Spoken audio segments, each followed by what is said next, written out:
¿Listo? ¡Acción! 25 programas, 25 episodios. Además, este es muy especial porque está grabado en la noche, como se darán cuenta. ¿Y entonces qué tiene de especial? Y no es porque nuestro trabajo nos obligue a grabar de noche, es porque el tema de hoy nos obligó a poner este ambiente y este color y este tono a las cosas. Pues no le creo nada. 25 episodios contándoles historias de personajes de todo tipo, desde aquellos que se la han pasado peleando toda la vida hasta los que se han pasado peleando contra ellos mismos. Yo soy Don Nadie y para mí es un honor estar esta semana con ustedes y sobre todo les quiero contar. Cuando el productor, Kotae, Baltasar, Pai, Bumpy, Rich y yo decidimos hacer este proyecto, nos pusimos una meta. 25 capítulos de los que nos sintiéramos orgullosos, felices y que pudiéramos escuchar, ver o presumir en cualquier momento. Tenemos derecho a ser felices. ¿Por qué 25? Porque según mis cálculos, sería por este capítulo si sabría que esto es lo que quiero seguir haciendo con mi vida por lo menos los siguientes años. Y señores, señoras, señoritas, señores, perros, perras, perres, eso es exactamente lo que quiero seguir haciendo. Ser felices es algo que deseamos, es algo que anhelamos. Así que nomás les quiero decir que lo logramos y nos van a tener que aguantar por mucho tiempo más, hasta que nos funen, cancelen o demuestren que todas nuestras investigaciones son en realidad cosas sacadas de Wikipedia. Que señores, señoritas, obviamente, mucho de lo que sacamos es de ahí. No es cierto. Que obviamente sí. Nuestros indicadores dicen que nos escuchan en México, Canadá, Estados Unidos, Venezuela, Perú, Colombia, Puerto Rico, Ecuador, Chile, El Salvador, Argentina, España, Alemania, Gran Bretaña y aparentemente algunas otras personas que no saben dónde están o viven en el limbo. En algunos casos son 1 o 2 personas por país, por ciudad o por lugar, pero son muy apreciados y desde este bonito estudio improvisado en la Ciudad de México les quiero decir gracias. Tan pronto tengamos una forma y nos digan dónde chingados están, les vamos a mandar algo bonito. Algo enorme. ¡Chorizo! Enorme. Salchicha. Enorme. Palanca. Enorme. Pollazo. Enorme. Polla. Enorme. Pene, el falo, en fin, el miembro. Enorme. ¡Verga! Así que quienes están al otro lado, escuchando en Spotify, Podcast Addict, Google y Apple Podcast, que nos ven en YouTube, que nos siguen en alguna de nuestras redes sociales, solo quiero decirles muchas gracias. En serio. Para celebrar este punto que creíamos sería complicado llegar, el capítulo Diamante es uno que les trae un viaje crononáutico sobre un personaje que les apuesto. Muchos de ustedes van a decir así como, no mames, güey, ¿ya estás haciendo biografías de personajes ficticios? Pero ya saben que somos bastante hambreados. Así que nos pueden ayudar harto. Ya sea a través de compartirnos en sus redes sociales, así como interactuar con nuestras publicaciones, compartirlas, darles like, comentarlas, unirse al canal de YouTube o nomás darle play y disfrutar. También nos pueden seguir en cualquiera de estas redes, que son en _clase medieros, Los Crononautas Podcast o Deportes_sofá. Si ya les caemos mejor, si ya dicen, estos gordos son o parecen buenas personas, les recomendamos que nos hagan una donación. Si lo quieren hacer de forma regular, vayan a patreon.com/en_clase medieros y ahí pueden elegir un plan en el que nos pueden apoyar. Por cierto, mientras grabamos este bonito capítulo, le queremos agradecer a la maestra señorona Anabel, que se convirtió en nuestra donadora, me parece que es la 11, ¿no? La 11, chúpalo entonces. Sí, la 11. El 13, prepárese, ¿eh? O sea, yo nada más les quiero decir que el donador 13, Anabel, muchas gracias. Muchas gracias. Muchas gracias. Le agradecemos mucho a Anabel. Y si quieren hacer solo una donación, como también lo hizo la maestra María Isabel, a la que le mandamos un abrazo, chequen buymeacoffee.com/Los Crononautas. Ahí es donde encuentran también nuestra página para donaciones muy específicas. Ya saben que a mí me gusta mucho escribir y escuchar música mientras lo estoy haciendo, mientras estoy copiando, haciendo el copy-paste de Wikipedia hacia el guión. Y en esta ocasión escuché 2 soundtracks. El primero es el de la película Her, donde sale Joaquin Phoenix, y que es compuesto por Arcade Fire, el grupo canadiense, y un güey que no conozco que se llama Owen Pallett. Pero al mismo tiempo también, dentro de estas actividades, me puse a escuchar un soundtrack que me parecía muy apropiado para el tema, y es el de Dark Knight Rises, compuesto por Hans Zimmer, para la película de Batman de Christopher Nolan, ¿no? Entonces, ambos son muy buenos, chéquenlos, tienen harto chiste. Ahora sí, el personaje de esta semana, como les decíamos, es de esos que ya se mezcló en el imaginario y la cultura popular. Hay toneladas de mitos alrededor de él y sobre todo se piensa que vivía o se conectaba con otras realidades o con otros mundos. Para nosotros, como viajeros en el tiempo, es muestra de una forma de ver el mundo que todavía no se diluye por completo y que sigue dando esperanza a los niños y a algunos adultos. Esa forma de ver el mundo en donde todo vale y nada tiene una justificación absoluta, que la curiosidad es lo fundamental, pero sobre todo que siempre hay una manera, una solución o una justificación para lo que está pasando. Personalmente, me parece un personaje relevante porque fue gracias a él que la magia fue reconocida como lo que es. Una basura. Oye, eso es un insulto para mí. Como lo que es, un espectáculo. Un show mezcla de ciencia, física, química y un gran despliegue actoral. Magic. También ayudó a reivindicar una forma distinta de pensar, estructurar y construir el mundo. Una forma más allá de la completa dominación de un dios o de la completa dominación solo de la ciencia. En un tiempo en donde el misticismo y el espiritismo eran todo, este personaje tomó lo que pudo y demostró hasta su muerte la enorme cantidad de charlatanes y personajes oscuros que solo buscan aprovecharse de la gente que ha perdido a alguien o que necesita encontrar un sentido en su vida. Coaches. Esos pensamientos negativos son los que te frenan y lo haces que todo sea positivo. Entonces 80% de eso es lo que te va a dar el éxito. Así que tomen sus candados, sus cadenas de eslabón grande y sus camisas de fuerza, agarren una manguera, la del productor, un tanque de vidrio y convoquen a su familia porque el Crononautas de hoy está dedicado al artista de escapismo, ilusionista y actor Eric Weiss, mejor conocido por el mundo como Harry Houdini. Este es el Crononautas 25 y... ¡comenzamos! Ha llegado la hora cuchicuchi, ha llegado la hora chimenguenchona, ha llegado la hora yabasquichuta, ha llegado el porqué de este programa. Crononautas. Harry Houdini era fantástico porque siempre hacía hazañas de vida o de muerte.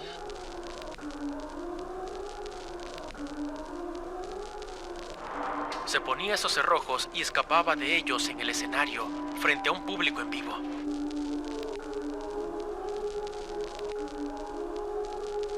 Durante su carrera, Houdini realizó miles de escapes que desafiaban a la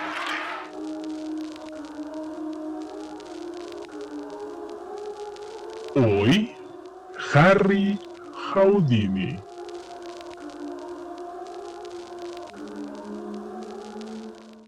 Capítulo 1. Vengo del mismo pueblo que Bela Lugosi.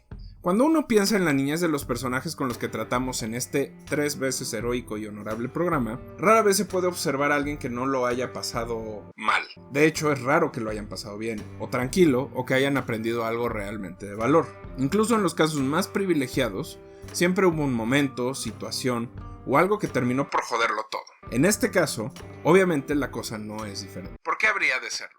Ustedes saben que estos son los Crononautas y si la historia no tiene heroína, o patas cortadas, o diabetes, algo, no nos gusta. Así, Eric Weiss nace en Budapest el 24 de marzo de 1874. Para darles una idea de lo lejos y a la vez cerca que está 1874, fue el año en el cual el entonces presidente de Ecuador, Gabriel García Moreno, consagró al país en el nombre del Sagrado Corazón de Jesús, apoyado por el entonces Papa Pío IX.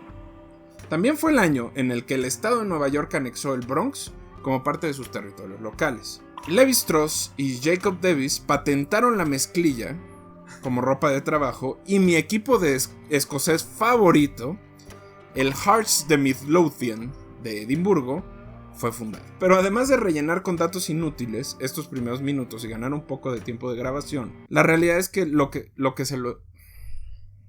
No pasó ni un minuto, güey. O sea, no mames, espérate. Buenas noches, banda. Salud. Con todo respeto, carnalito. Chingas a tu madre, güey. Pero además de rellenar con datos inútiles estos primeros minutos y ganar un poco de tiempo de grabación, la realidad es que les contamos estos datos para que se den una idea de cuántas cosas que actualmente nos parecen impensables eran comunes en aquel tiempo. El mundo estaba en un momento de definición contemporánea y aunque no nos gustaría reconocerlo ahora, todas las creencias, todas las ideas eran parte del discurso público. Por eso un personaje como Eric pudo haber nacido y pudo crearse como figura pública. Su padre, el rabino Samuel Weiss, decidió moverse con su familia a Estados Unidos, de Budapest a Estados Unidos, bajo la promesa de un mejor futuro, pero sobre todo huyendo de la persecución que desde entonces se le daba a la comunidad judía por aquellos rumbos. Para 1878, los Weiss habían llegado a Wisconsin, en donde su padre continuó con su trabajo de rabino, que hasta principios de 1880 mantuvo de manera regular. De hecho, hasta 1882 pudo seguir con su trabajo de rabino hasta que le dijeron no more y tuvo que entrar a trabajar y al quite a otras cosas. Hit the road, Jack, efectivamente. El problema, justamente, es que ser rabino no resultó suficiente y tanto Eric, su padre y sus más de 5 hermanos cayeron en la pobreza extrema. Esto obligó a Houdini a tomar trabajos desde pequeño, cualquier cosa a la que pudiera poner sus ojos, desde ilustrar zapatos, limpiar, ser paje de Michael Jackson, lo que se ofreciera. De Milwaukee, la familia se mudó a Nueva York, en donde además de trabajar, Eric comenzó a conocer el vodevil y el deporte, sus dos pasiones de toda la vida. Y aquí hay un punto crucial que nos ayudará a entender un poco mejor la vida de este personaje. Ah, caray. Eso sí me interesa, ¿eh? Ser parte de una familia grande con un padre demandante y estricto hizo a Houdini extremadamente competitivo, pero a su vez disciplinado. La emoción y fulgor con la que se ejercitaba era similar a la que se masturbaba, ¿cierto? Era similar a la necesidad de distanciarse y sobresalir de sus hermanos, sobre todo de los más grandes. Este espíritu lo seguiría por el resto de su vida y sería la definición de su personalidad hacia la sociedad. Esto también llevó a que fuera extremadamente cuidadoso con su cuerpo, de lo que comía, de lo que se metía, porque no bebía, no fumaba, y en general procuraba tener sus hábitos muy bien organizados. Si recuerdan, algo similar le pasó a Madero cuando estuvo en Francia. El saber la relevancia de su cuerpo como herramienta de conocimiento y de acción, además de vida, determinó mucho de su filosofía sobre su política y su filosofía.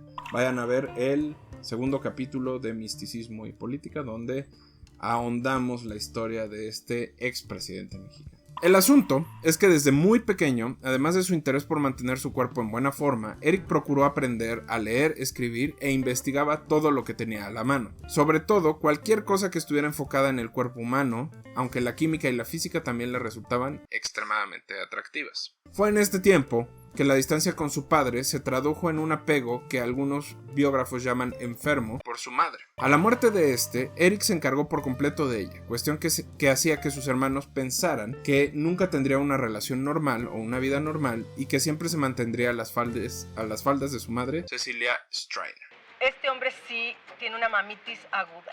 Sin embargo, Eric mostró todo lo contrario. Desde los 9 años comenzó a llevar a cabo distintos shows relacionados con el performance físico, sobre todo desde el trapecio. El centro de sus operaciones era Coney Island en Nueva York, que para ese entonces era el parque recreativo más grande de la región y donde todos los artistas circenses y de vodevil actuaban. Cuando cumplió los 9 años, él mismo se autonombró el Príncipe del Aire. Su padre, como el padre de Krusty, y si no saben esta referencia, vean las primeras temporadas de Los Simpson, no era muy aficionado de que Eric se dedicara a esto, pero también era un ingreso o una lana que les entraba y sobre todo lo mantenía lejos de otras ocupaciones o circunstancias que pudieran llevarlo a malos pasos. Así que no le quedó nada más que callarse el hocico y aguantar, porque además él ya no era el sustento de su familia y necesitaba que sus hijos le entraran. Su madre y sus hermanos, por el otro lado, lo apoyaron, acompañaron e incluso participaron con él, como su hermano Theodore, que para fines del espectáculo se llamaba Dash, y que siempre además de acompañarlo, siguió sus pasos y fue el heredero de sus trucos, props y otras cosas cuando Houdini murió. Porque, spoiler alert, Houdini está muerto.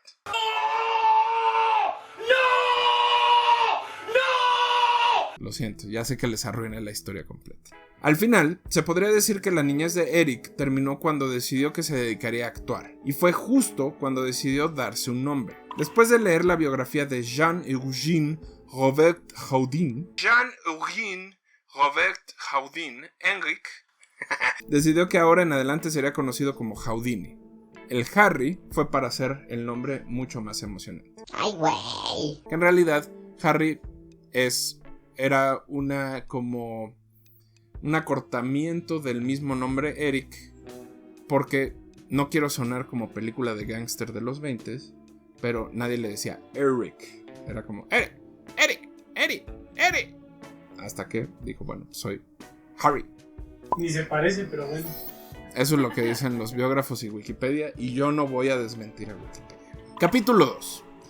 Del trapecio a la magia, pasando por el vodevil. La búsqueda de la disciplina ideal para Houdini fue un proceso que le llevó a la experimentación y búsqueda en muchos lados. Si se puede decir algo de él en este momento, es que hasta el último momento de su vida fue extremadamente curioso. Era un tipo que todo el tiempo estaba buscando respuestas, todo el tiempo se estaba haciendo preguntas, obviamente, porque si buscar respuestas. Dentro de esta curiosidad, también siempre fue extremadamente metódico.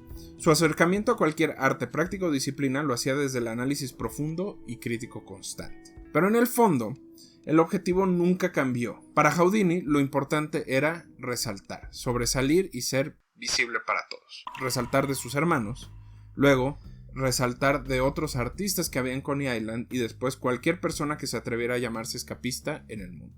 El asunto es que el trapecio le aburrió pronto. Contrario al poste, al productor, que es algo que le gusta.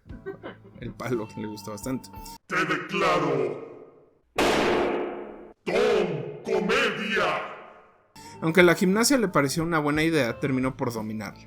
Hay quienes dicen que incluso podría haber competido en los Olímpicos si estos hubieran sido lo que son hoy en términos de fama y de popularidad. Desafortunadamente para ese entonces no lo era. Un personaje que definió mucho de su espíritu escéptico fue el también mago Joseph Rhine.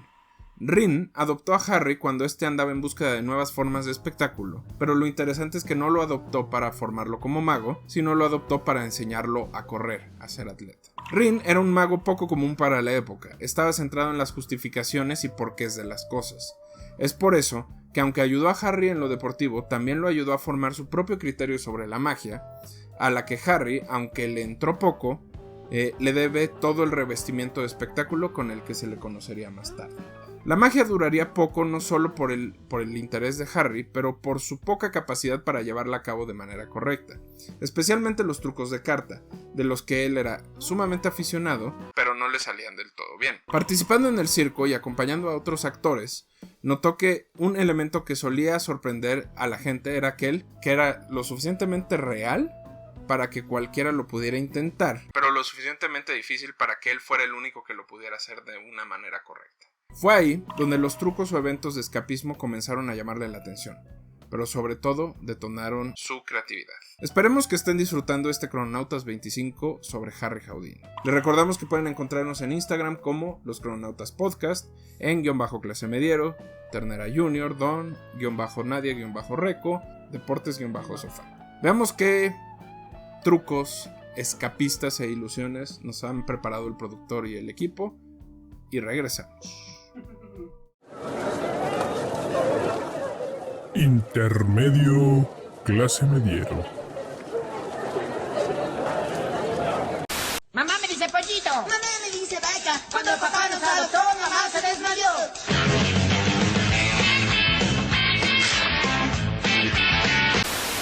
¿Cómo están, mis queridos crononautas?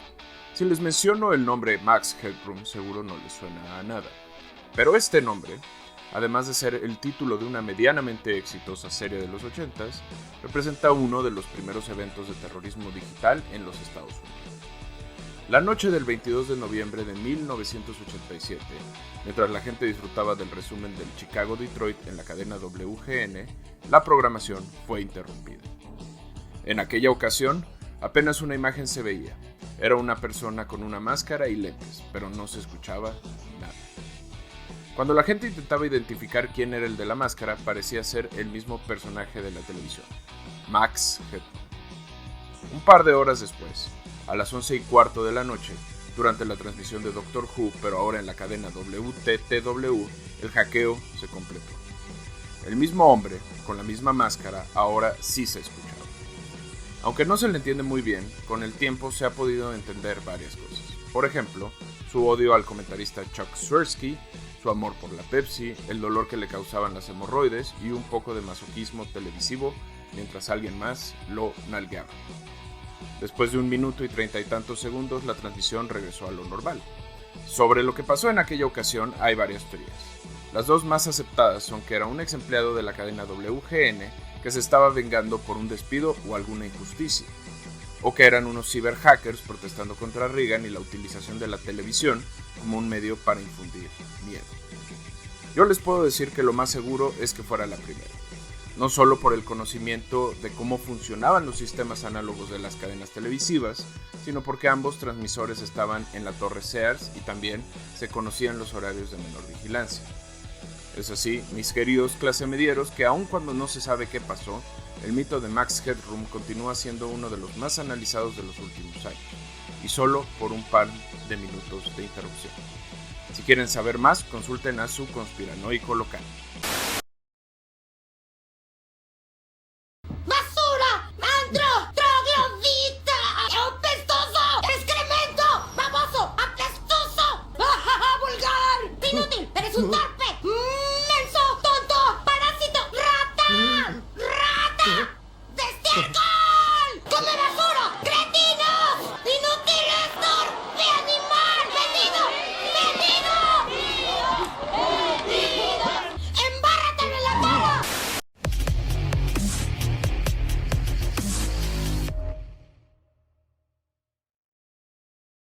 Bienvenidos, ¿cómo están? Deportes desde el sofá, la Escuela Nacional de Clasemedieros. Yo soy Rich, gracias por acompañarnos. Vamos a darle.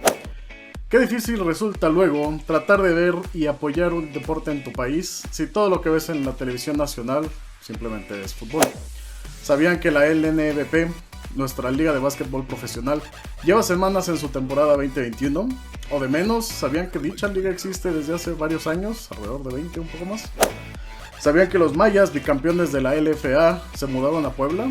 ¿O que tampoco tendremos temporada de ellos por este año por lo que se está viviendo a nivel mundial? ¿O mencionar dicha pregunta otra vez? ¿Sabían que la Liga de Fútbol Americano existe? ¿Sabían que la LMB acaba de anunciar una liga invernal para apoyar los talentos jóvenes en nuestro país? ¿O que en México se juegan 2 ligas de béisbol? ¿O las diferencias entre estas? ¿Sabían que hay más de 2 empresas de lucha libre en México? ¿O que hay funciones todas las semanas, pero que lo que vemos en televisión tienen unos retrasos espantosos de repente? Bueno, tal vez esto deberían saberlo, porque ya lo mencionamos en una cápsula. Pueden ir a verlo. Pero bueno, mi punto es, la falta de difusión del deporte nacional lastima a todos, tanto a los deportistas como a los aficionados.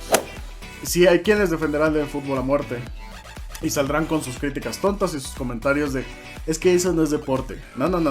Esto no es deporte, como ya lo habíamos mencionado en otra cápsula que también pueden ir a verla.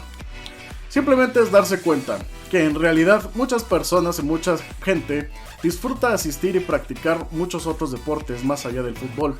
Y sí, a menor medida, pero es voltear a ver cómo la gente llega a reclamar en las mismas redes sociales la falta de opciones en la televisión de las cosas que podamos ver. ¿Quieres ver a los Diablos Rojos contra los Sultanes de Monterrey? Bueno, pues encuentra a ver en qué canal de tu televisión por cable, en qué horario escondido van a pasar el partido, si es que tienes suerte. ¿Quieres ver a los Raptors contra los Mexicas? Bueno, pues a ver si de casualidad está en algún canal de nuevo. Les hago mención de estos equipos y ni siquiera saben de qué liga les estoy hablando. Es probable que ni siquiera sepan de la existencia de la Liga de Fútbol Americano, y ahí hay uno de mis puntos. ¿Quieres ver a los Leñadores contra la Fuerza Regia? Pues busca en qué canal se ve bien, porque luego las transmisiones que vemos por televisión, es probable que el TikTok de tu primo de 12 años tiene mejor definición y calidad de video. ¿Quieres ver la AAA? Pues busca en tu canal de cable predilecto y el único que pasan. No sé si en realidad siguen pasándolo en televisión abierta. Y también considera que el evento que estás viendo ya en dicho canal o en YouTube tiene alrededor de 2 semanas. Eso sí, no sean eliminatorias mundialistas o torneos continentales pedorros, o hasta se hacen por lo que sea por pasarte las ligas de fútbol de Estados Unidos o cualquier liga europea, y por qué no aparte de la Liga MX, esta liga de expansión que absolutamente a nadie le importa, porque sigue siendo una falta de respeto a los jugadores y a las instituciones, bueno, excepto a aquellas que son franquicias, y no a las verdaderas instituciones se les deberían dar más respeto. Sí, vemos que pasan la NFL, pasan la MLB, pasan la NBA, pero no es la misma atención que se le ponen a las contrapartes nacionales. Es solo ver y pensar en ello. La excusa es que no se vende igual, siempre va a aparecer y va a ser lo primero que te argumente. Pero bueno, y si lo vemos tal vez como, tal vez voy a vender más y la calidad va a subir si la gente en realidad se fijara más porque le estamos dando más difusión. Es pensar a futuro, pero muchas veces la ideología de las personas es en el momento, ¿no creen? Bueno, ya le dimos 1000 vueltas a todo esto y mi única queja es: pasen más cosas, maldita sea, y dejen de pasar solo el fútbol mexicano, que en realidad va bastante tenido. Tenemos más deportes, explótenlos, expónganlos e inviten a la gente a verlo. Seguro todo cambiará si se apoya todo como es debido. En fin, no sé qué piensan ustedes. Pueden darnos sus comentarios, opiniones o sugerencias en Instagram y Twitter en @deportes_sofá. O en Facebook, facebook.com/deportes desde el sofá. Muchísimas gracias por acompañarnos. Esto es la Escuela Nacional de Clase Medieros. Yo soy Rich. Deportes desde el sofá. Ahí se ven.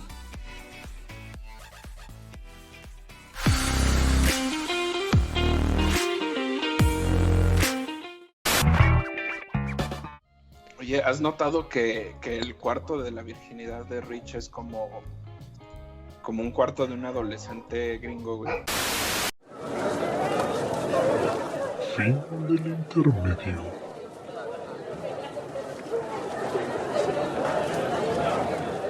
Capítulo 3. La vida nunca fue normal. ¿Recuerdan que sus hermanos estaban preocupados porque Houdini no fuera capaz de tener una vida normal? Déjame pensarlo. Nah. Pero sobre todo una relación que no fuera enfermiza como la que tenía con su madre. Estamos hablando que son hombres que adoran a la mamá y todo de la mamá les parece maravilloso. Un hombre con mamitis no se fijará en nuestra celulitis. Pues en realidad nunca la tuvo. Pero en este caso, a diferencia de otros que hemos explorado en este honorable programa, fue algo bueno. Mientras actuaba con su hermano Theodore en Coney Island, Houdini conocería a la que sería su esposa, Wilhelmina Beatrice Rayner, que años después sería conocida simplemente como Bess Houdini. El amor de estos dos no fue necesariamente algo complicado o que haya costado trabajo concretar o algo que haya costado mucho tiempo en gestarse. De hecho, fue algo bastante directo y sencillo. Para quienes los conocieron en aquella época, la relación era una de las pocas cosas normales, saludables y de buena cara que tenían tanto él como ella. Incluso para su madre Cecilia, Bess era una mujer dulce y que en realidad quería y amaba a su hijo, a pesar de que era católica, porque ellos eran judíos, Bess era católica. De hecho, un mini dato crononáutico es que la familia de Bess no permitió que se enterrara su cuerpo en el mismo lugar donde estaba Houdini, porque Houdini estaba en un cementerio judío, mientras ella está en un cementerio católico. Entonces, no descansan juntos por si estaban con la maldita preocupación. Por favor, dime la verdad, que me tienes con el Jesús en la boca. Pero el amor por Bess no se basaba solo en su belleza o en su relación positiva. Ella, por su cuenta, era una artista y performer bastante buena, solo que estaba enfocada en el baile y en el canto. Ella perteneció a un grupo que se llamaba The Floral Sisters, o las Sisters de la Flora, ¿no? O las Hermanas de las Flores, y era actriz residente, o era un evento residente en Coney Island con un éxito bastante moderado. De hecho, el hermano de Harry, Theodore, fue el primero que la buscó, la intentó cortejar e intentó invitarla a salir. Pero cuando ella conoció a Harry fue cuando todo se alineó. Fracasado. A partir de ahí, los Houdinis, que solían ser Dash y Harry, se convirtieron en Bess y Harry. O sea que me abrieron a Theodore a la chingada. Fracasado. Y él siguió su carrera como escapista y como mago en otros contextos. A partir de ese momento y hasta su muerte, B se convirtió... ¡No mames, otra vez! ¡A la verga! A partir de ese momento y hasta su muerte, B se convirtió en la mano derecha de Harvey. Pero él fue siempre el centro del espectáculo. Ella tomó como un rol secundario, lo apoyaba, estaba con él, pero él era el centro. Sobre el porqué del escapismo y por... ¡Me lleva la chingada! Sobre el por qué el escapismo resultó la práctica ideal de Houdini, hay varias teorías. Y como siempre, mis queridos crononautas, acá nos gusta enumerarlas para su placer, confort y consumo.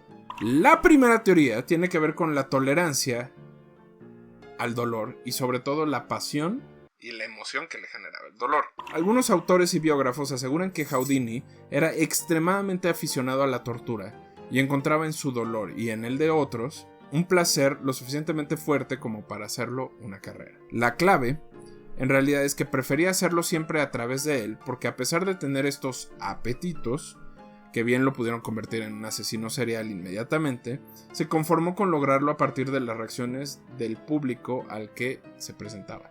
Houdini varias veces declaró, o muchísimas veces declaró, que algo que le gustaba mucho de ser escapista era ver la cara de sufrimiento que le generaba a las personas que iban a su espectáculo. La segunda teoría es un poco menos ominosa. Se dice que Houdini era un experto en el conocimiento médico de aquel entonces, el cual habría aprendido a partir de observar, acompañar y leer todo lo que se le pusiera enfrente. Esto le habría dado conocimiento suficiente para dislocar sus distintas extremidades, consumir ciertas sustancias para reducir líquidos o incluso aminorar el dolor, con tal de lograr lo que se proponía. Esta teoría todavía se discute debido a que existe la certeza de que ningún cuerpo aguantaría lo que técnicamente Houdini aguantó durante toda su vida. Lo que es un hecho y es reconocido como una capacidad propia del escapista es su conocimiento y control sobre el mismo. Cuestión que se habría hurtado o robado de gurús y fajires orientales. Una tercera teoría habla sobre el trauma. Esta tercera razón lo conecta con otros escapistas. Según algunos magos, lo que realmente empujaba a Houdini era reproducir el trauma que había vivido a los 5 años, donde casi pierde la vida ahogado. El haber pasado por esto, además de su cuerpo atlético, le permitió extender los límites de resistencia y tolerancia al dolor que eventualmente le ayudarían a llevar a cabo estas tareas, ¿no? Estas cosas. Por cierto, se dice, no está comprobado, pero se dice que tenía una amplia colección de fotografías de desmembramientos y otro tipo de cosas medio... De necrófilo. De necrófilo, propias de Jonathan Davis, vocalista de Korn. Oh my God, it's Korn.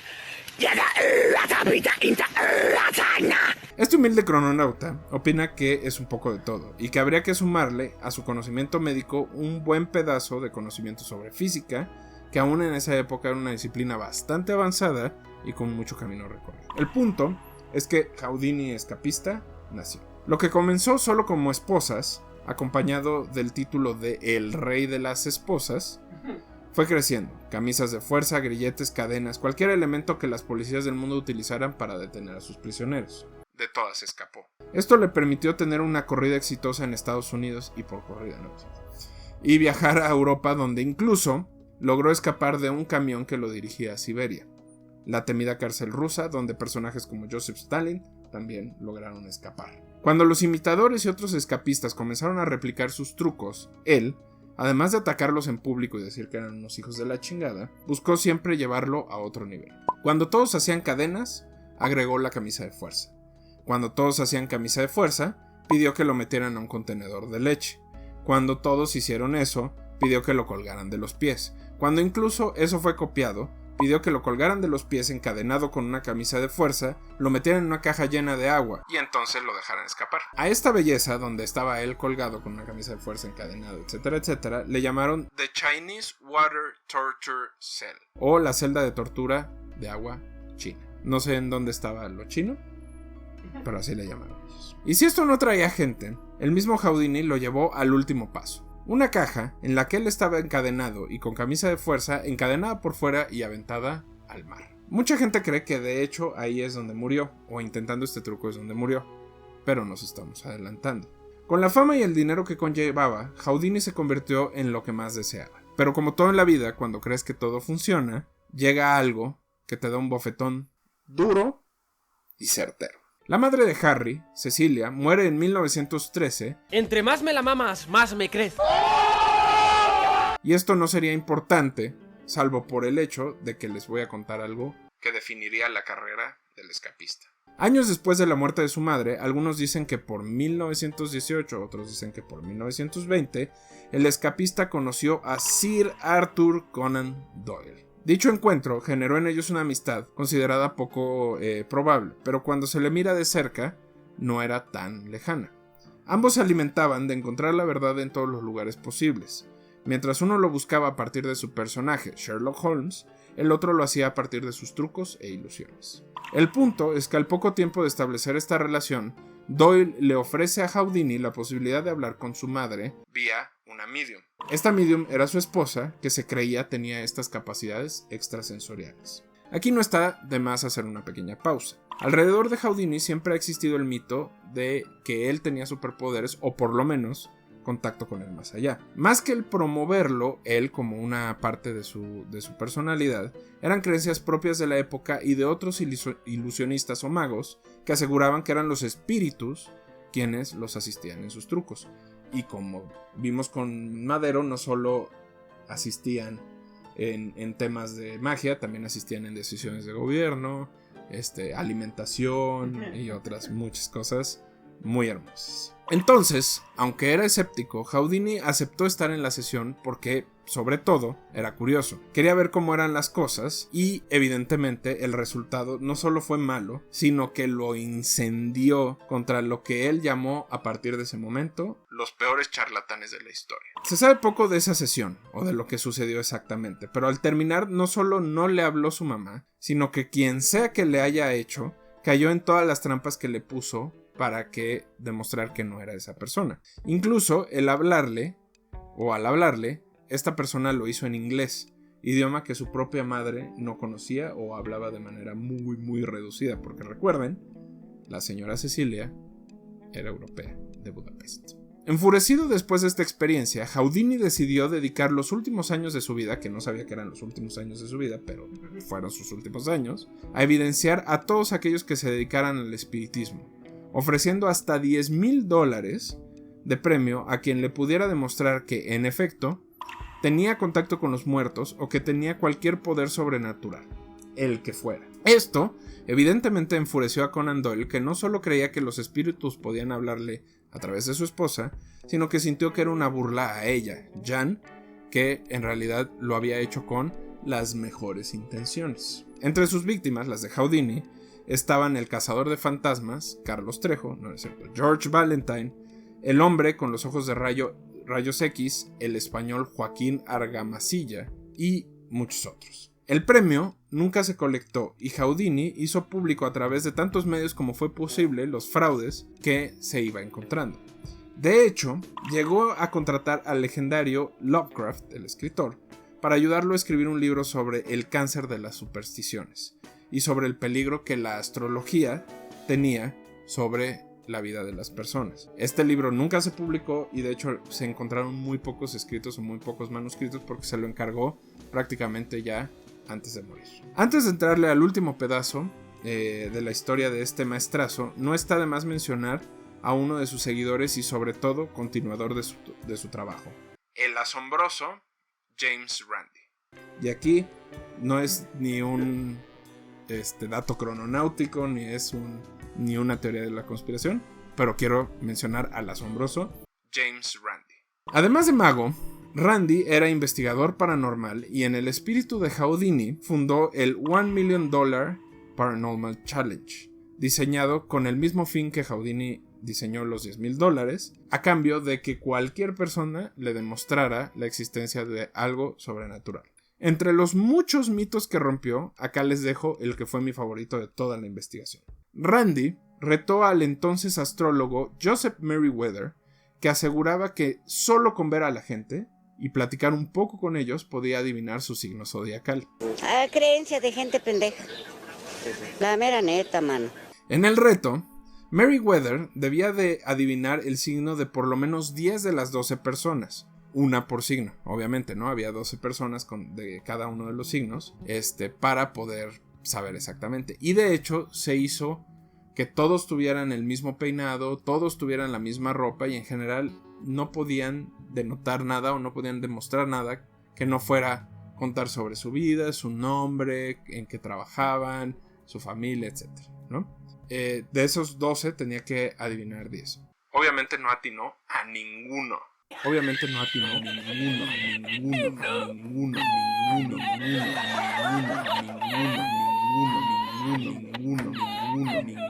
No solo no atinó, no le atinó a ninguno.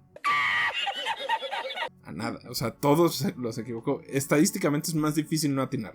Nada más para darles una idea. El asombroso James Randi, a partir de esto, también fundó el comité de la búsqueda escéptica y la fundación de conocimiento sobre la vida, que lo que buscaba era no meterse con las creencias de las personas, sino tratar de entender la verdadera dimensión de las cosas.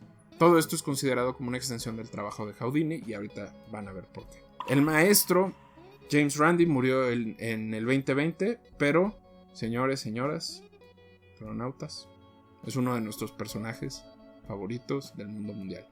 Vean su documental, es una joya. Capítulo 4. Los espíritus vendrán por ti.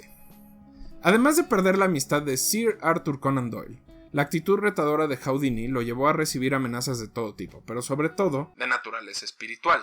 Hola Juan Carlos, ¿cómo estás, chupapija? Te voy a matar cuando vengas. Contrario a la creencia de que murió ejecutando uno de sus famosos trucos, Houdini se encontró con la muerte de una forma bastante normal, aburrida y pendeja. Durante su gira, 3 shows en uno, magia, escapes y exposición de fraudes, Houdini llegó a la ciudad de Montreal, en Canadá, en donde mientras se preparaba para un show recibió la visita de 3 personajes en su camerino. Al recibirlos y conversar con ellos, uno, de nombre Jocelyn Whitehead, le preguntó si era cierto que su estómago era de hierro, a lo que el ilusionista le contestó que había aguantado bastante, como el estómago del productor que ha aguantado bastante suadero en su vida.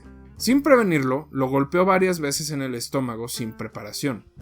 Es decir, Jocelyn golpeó a Houdini sin ningún tipo de preparación. ¿Viste la ardilla? ¿Cuál ardilla? ¡A que te pegue con la rodilla! Sumado a esto, Houdini se había lesionado unos días antes, específicamente un tobillo, mientras hacía la caja china, que suena a una posición sexual, pero ya les expliqué qué es. El punto es que a partir de ahí el dolor no lo abandonó. Actuó en Montreal, viajó 2 días a Detroit, actuó y cuando el dolor era insoportable, decidió ir al hospital. Imaginen el personaje que se cree que no tenía ningún tipo de dolor ni umbral y que era el más resistente, decidió que tenía que ir al doctor. Imagínense el dolor y la incomodidad que estaba viviendo. Fue internado el mismo 26 y después de recibir el diagnóstico de una peritonitis murió el 31 de octubre de 1926 en Halloween o All Hallows Eve, lo cual es bastante irónico. Sobre si los golpes fueron la causa del rompimiento de su apéndice se cree que no, que en realidad lo que lo mató fue el no atender el dolor desde los primeros momentos. La infección por la explosión del apéndice fue tan grande en ese momento que ya para cuando llegó al hospital fue complicado controlar la sepsis. Sin embargo, el seguro pagó la indemnización por agresión después de la declaración de los dos personajes complementarios a Whitehead que estuvieron en el evento. Y antes de terminar, les traigo un delicioso, venoso y jugoso chismecito para dejarlos con un sabor de boca muy muy extra. A mí me encanta vivir del chisme, me dicen la metiche. Resulta que a pesar de ser un escéptico, Bess y él tenían un plan por si alguno de los dos moría antes que el otro. Si eso pasaba, tratarían de contactarse a través de un medium y le darían un mensaje que solo ellos dos conocían. El mensaje era: Rosabelle, answer, tell, pray, look, tell, answer, answer, tell. Rosabelle era por la banda o liguero que traía Bess en su boda, que además era la canción que ambos recordaban de cuando se conocieron. Las otras palabras son en realidad un código que los magos utilizaban para comunicarse con sus asistentes y generalmente la palabra es equivalente a una letra. Por ejemplo, answer es equivalente a la letra B de burro, o answer es equivalente a la letra V. Entonces, B, answer, E, tell, L, pray, I, look, I, o E, tell, B, answer, E, tell, en realidad deletrea believe, que es la palabra cree, o es una acción directa de deberías de creer. Sobre si alguna vez algún medium le trajo el mensaje a su esposa Bess, ella en confianza aseguró que sí, que hubo una persona que sí lo logró, y fue esa la razón por la que durante los siguientes 10 años siguió insistiendo cada Halloween con la esperanza de que Houdini se volviera a comunicar con ella, cuestión que nunca sucedió. Bess organizaba cada Halloween sesiones espiritistas para ver si Houdini otra vez hablaba con ella. Después de ese tiempo, Bess abandonó la práctica, pero heredó el ritual a los seguidores que se quedaron. Se volvió, irónicamente, un evento que se lleva a cabo hasta el día de hoy y que se celebra en varias partes de Estados Unidos. Probablemente Eric Weiss se encuentra revolcándose en su tumba, o probablemente no se da cuenta porque cuando uno se muere usualmente dejas de existir y desapareces del mundo, entonces nadie comunicó nada. Hay coincidencias y ya. Pero ya saben, a partir de hoy, todos los 31 de octubre toca hacer espiritismo y ver si Houdini se nos aparece. Nomás no vayan a invitar a Carlos Trejo y su pistola de ectoplasma. Y si no saben esa referencia, vean el martes clase mediero 63 para que sepan exactamente a qué nos referimos. Bueno, recuerden que nos encuentran en Instagram como Los Crononautas Podcast, en Patreon como _clase medieros, en YouTube como la Escuela Nacional de Clase Medieros. Y nada, les agradecemos mucho por estos 25 programas. Vamos a seguir chingándolos, vamos a seguir molestándolos. Así que les mandamos un beso en cualquiera de sus partecitas. Los queremos harto.